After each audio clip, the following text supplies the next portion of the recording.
So tell me, how many times did you miss a shot in your last golf round because you had the feeling you were rushing the downswing? Probably a couple. And there are a million other golfers out there who had exactly the same problem in their last golf round. And I know what you're thinking. You're thinking, on those shots, I was swinging it too fast. That's the reason I was rushing it.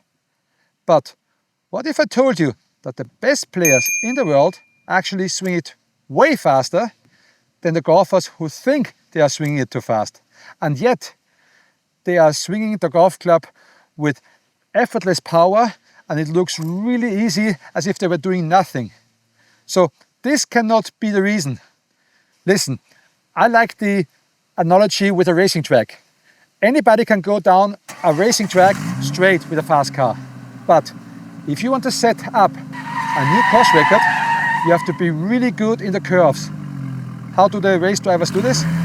They know how to control is happening in a good golf swing. Good players know exactly how to control the body, and they know how to control the golf club. And in this video, I will show you a bulletproof system to learn exactly that. And I promise you, if you do the 3 steps I show you, you will improve your ball striking massively. This is stuff you need to know. So let's get started with it. In step number 1, I'm going to show you a misconception in the takeaway, which you have to know about. If you don't know that, you're going to have big problems learning this. In step 2, we're going to talk about my bulletproof transition. With that, you will actually have no chance to rush it anymore. And in step 3, we're going to talk about a pitfall. Even if you do the things in step 1 and step 2, there might be a chance that you are doing it wrong, and you have to watch this video to the end, otherwise it will not work, okay?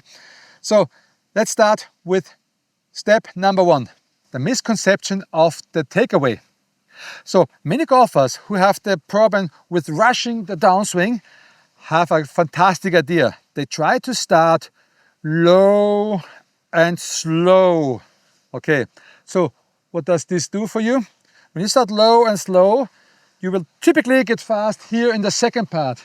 And if you get here fast in the second part, do you think you can have a smooth transition? Probably not.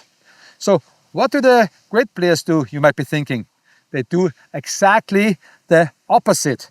So when they start the golf swing, they start active. Okay, they start active, dynamic until here, and then the swing gets slower and the transition is slower. So they have way more time to set up something, which I'm going to show you now in step 2 in a second. So we have to learn how to get the right rhythm of the bat, and I have a perfect drill for you to do that. So take another golf club and put the club right here. So what you want to do now is you want to move the club, this club here, back, active, and trying to shoot it back a little bit like this here. Boom, see? So that's the feeling you want to have in the backswing.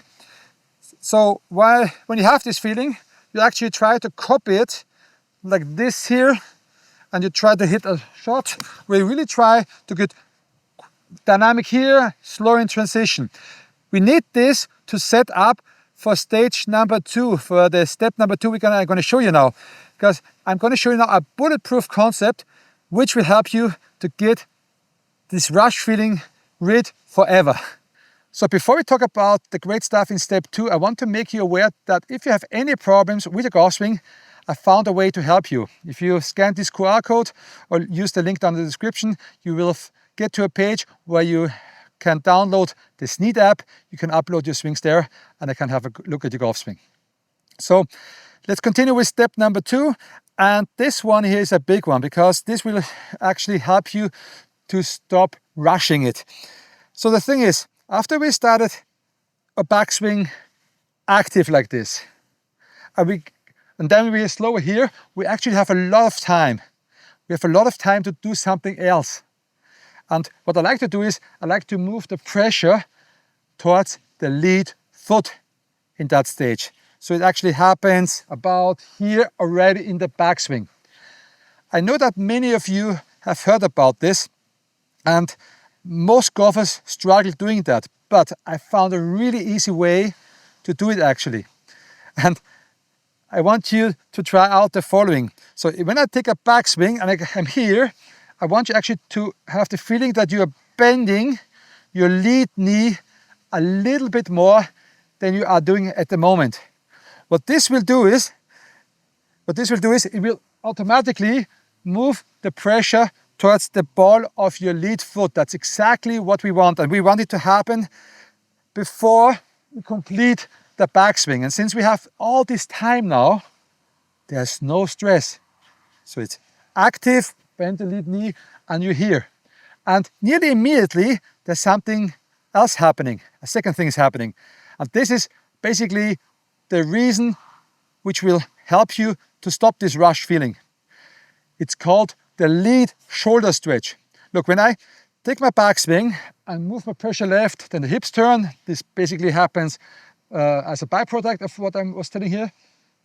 You will have the feeling of the shoulder stretching against the torso. So it will be a feeling of that the arms are going actually this way, and everything is stretching.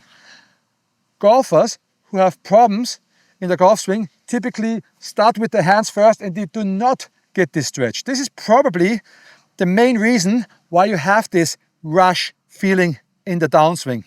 So how do I actually learn to feel this, and how can I actually put this into the golf course? Easy.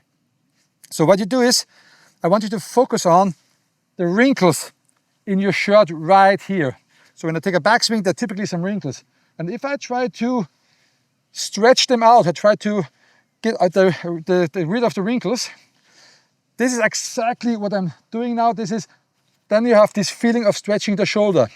And I like to have the feeling of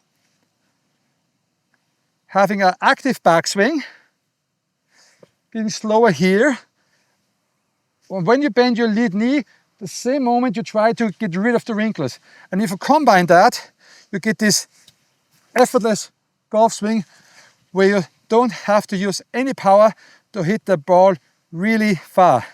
So definitely try this, but I want to make you aware of something which can ruin all of this.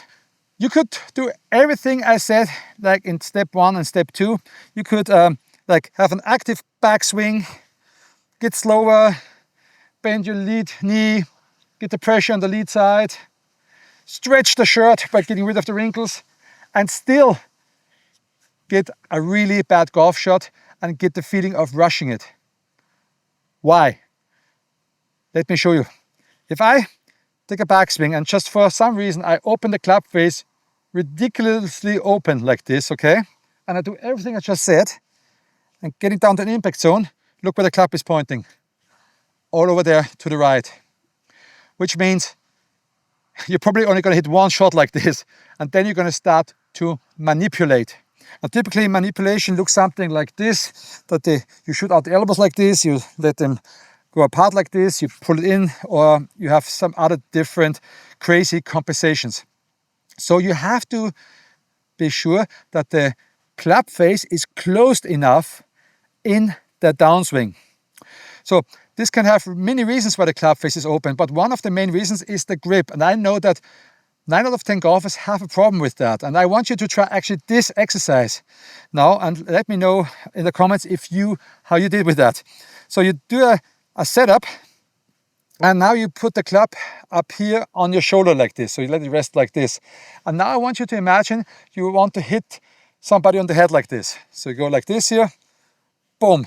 Okay, so both arms are straight. So you can see now here that my club face is a little bit closed here. This is something I really like to see in amateur golfers' golf swings, that when they do this test here, that it points down a little bit. If it happens that your club face looks something more like this here, like in this direction here, or rather straight, this is a sign that you probably have a too open club face in the golf swing. So if you see that it's straight or it's open, I actually want you to turn it closed like 20 degrees, like this, and then grip again, and turn the whole shaft around its own axis until it's straight. So basically, I change the position of your grip without trying to change the position of the grip, if that makes sense.